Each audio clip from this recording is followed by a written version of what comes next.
Hello বন্ধুরা, তো দেখো বেলা ওঠার পর আমি আবার ভিডিও করেছিলাম। কেননা সকালবেলার ভিডিওতে শুধু অন্ধকার দেখা যাচ্ছিল আর ওই প্রদীপগুলো জ্বলছিল, তো ওটা ভীষণ ভালো লাগছিল। তো দেখো আমরা যে সময় গেছিলাম ভোরবেলার সময়, তখন তো প্রচুর ভিড় ছিল, কিন্তু বেলা হওয়ার পর ভিড়টা একটু কমে গেছিলো, দিয়ে আবার পরে খুব ভিড় হয়েছিল। তো দেখো চারিপাশটা দেখলাম, আর এই যে বালিগুলো দেখতে পাচ্ছ, বর্ষার দিনে কিন্তু এই বালিগুলোও দেখা যায় না, একদম সিঁড়ি পর্যন্ত জল উঠে যায় আর খুবই ভয় লাগে। আমি তো ঘুরে ঘুরে চারিপাশটা ভিডিও করে নিলাম তোমাদেরকে দেখাবো বলে।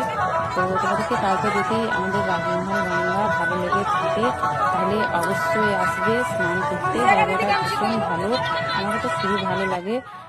কোনোদিন মানে এত গঙ্গা স্নান করতে পারিনি, কিন্তু এখন বাড়ির পাশে রয়েছে বলে সবসময় আসতে পারি। স্নান করে ঠান্ডা লেগে গেছিল, আমাদের বাড়িতে দেখো কাঁপতে কাঁপতে আমরা লেগে চলে যাচ্ছিলাম। তো বন্ধুরা, যদি আমার এই শর্ট ব্লগ তোমাদেরকে ভালো লাগে তো অবশ্যই লাইক কমেন্ট শেয়ার করে দিও, আর সাপোর্ট করে একটু পাশে থেকো।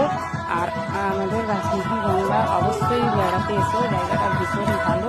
তো সবাই ভালো থেকো, সুস্থ থেকো, মা গঙ্গা যেন তোমাদের সকলকে ভালো রাখে। সবাইকে টাটা, শুভরাত্রি।